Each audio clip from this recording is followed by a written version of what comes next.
মই উপস্থিত আছোঁ নগাঁও দক্ষিণ পাট যিখন আমাৰ কলং নদী। এই কলং নদী আজি বহুত ধৰি লওক আপোনাৰ বহুত ভিডিঅ' কৰিছোঁ, কিন্তু নদীৰ ভিডিঅ' কৰা নাই। আজি নদীৰ ভিডিঅ'লৈ আহিছোঁ, যিহেতুলৈকে শৈশৱ আৰু অতীতত আমি যিখন নদীৰ লগত সম্পৰ্ক কৰিছোঁ, আৰু ইয়াতে আগতে ককা আইতাহঁতে পানী খাইছিলে আৰু ইয়াৰ পৰাই পানী তুলি লৈ ঘৰলৈ লৈ গৈছিলে, কলহ টেকেলিত ভৰাইছিলে, আৰু খুৰীহঁতে কাপোৰ ধোৱাৰ পৰা আদি কৰি বৰশী বোৱা আৰু গাঁৱৰ মানুহে যিখন নদীক ব্যৱহাৰ কৰি আছিল। আজি এই নদীখনৰ অৱস্থাটো আপোনালোকে চাওক। এই নদীখনৰ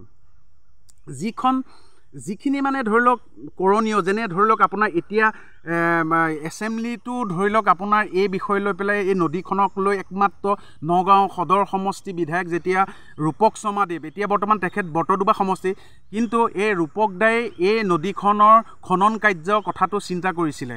আৰু এতিয়া শুনা পাইছোঁ এই খনন কাৰ্য কামটো হ'ব আপোনাৰ নগাঁও মৰিকলঙৰ পৰা খুটিকটীয়ালৈকে, আৰু যিহেতুলৈকে এতিয়া দক্ষিণ পাট ৰহা সমষ্টিত পৰিছে, আৰু খুটিকটীয়ালৈকে যদি কলংখনৰ খনন কাৰ্য চলে তেতিয়াহ'লে বাকীখিনি কাম ৰহা সমষ্টিয়ে কৰিব লাগিব। আৰু খনন কাৰ্য যদি ধৰি লওক আপোনাৰ নগাঁওখন কৰে, বাকী গাঁও অঞ্চলবিলাক নকৰিলে গাঁও অঞ্চলৰ কি হ'ব? এই কলংখনক দেখিছেনে আপোনাৰ, যিটো আপোনাৰ পাৰ চাৰবিলাক আপোনালোকে দেখা পাইছে, ইয়াতে মানে ধৰি লওক দুৰ্ভাগ্যৰ কথা যে ইয়াতে আপোনাৰ যিহেতুলৈকে আমাৰ ধৰি লওক যিহেতুলৈকে এজন মানুহ মৃত্যুবৰণ কৰিলে, মৃত্যুবৰণ কৰাৰ পিছত যিখিনি সংস্কাৰৰ 10 দিনীয়া পিণ্ডদানৰ কামখিনি থাকে, সেই কামখিনিৰো আজিলৈকে ধৰি লওক এটা ঘাট নাই। এইটো বহুত দুৰ্ভাগ্যৰ কথা। আৰু যিহেতুলৈকে এতিয়া যিহেতুলৈকে যুগৰ পৰিৱৰ্তন হৈছে, আমাৰ যিহেতুলৈকে ডিষ্ট্ৰিক্ট ৱাইজবিলাকতো সুন্দৰভাৱে নদীবিলাকত এটা ঘাট হৈছে, সেইকাৰণে যিহেতুলৈকে আমাৰ সমষ্টি পৰিছে ৰহা সমষ্টি, সেইকাৰণে ৰহা সমষ্টি শশী দাস দেৱকো মই কৈছোঁ যে যাতে ইয়াত আমাক এটা ঘাটৰ ব্যৱস্থা কৰি দিয়ক, যিহেতুলৈকে আজি ইমান বছৰ ধৰি এটা ঘাট হোৱা নাই। আৰু ক'ব লাগিব যে আমাৰ যি ধৰি লওক এই নদীখনৰ যিখন আমাৰ মানে যি নদীৰ লগত এতিয়া ওতঃপ্ৰোতভাৱে মানুহ জড়িত থাকে, কিন্তু আগত যেনেধৰণৰ নদীৰ লগত মানুহে গা পা ধোৱা এইবিলাক আজিকালি নোহোৱা হৈ গৈছে। আৰু কলংখনৰো যিটো পৰিৱেশ, সেই পৰিৱেশটো একদম মানে ধৰি লওক জংঘল ভৰি বহুত কিবাকিবি মানে ধৰি লওক মানুহ মানে নদীলৈ আহিব নোৱাৰা অৱস্থা এনেকুৱা এটা হৈছে। আৰু যিহেতুলৈকে আপোনাৰ এই কলংখন যদি সুন্দৰভাৱে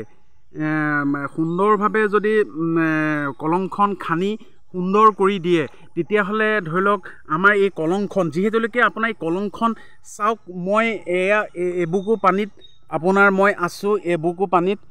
আছোঁ, কিন্তু এতিয়া আপোনাৰ এই নদীখন ধৰি লওক এনেকুৱা এটা মানে ধৰি লওক আপোনাৰ জলকুৰি মা মানে এনেকুৱা এটা হেৰি আছে, ধৰি লওক এই ৰাস্তাটো যিটো আমাৰ এই পাৰটোৰ সন্মুখতে ৰাস্তাটো আছে, যিটো আমাৰ ৰাস্তা নগাঁও টু দক্ষিণ পাট টু তুলসীমুখ কামপুৰ, এই ৰাস্তাটো যেতিয়া ধৰি লওক বানপানী হৈ যায়, এই বানপানী হৈ যাওঁতে এনেকুৱা এটা অৱস্থা হয় যে ধৰি লওক আপোনাৰ পাৰ বাগৰিবলৈ মানে 3 আঙুলমান মানে থাকে।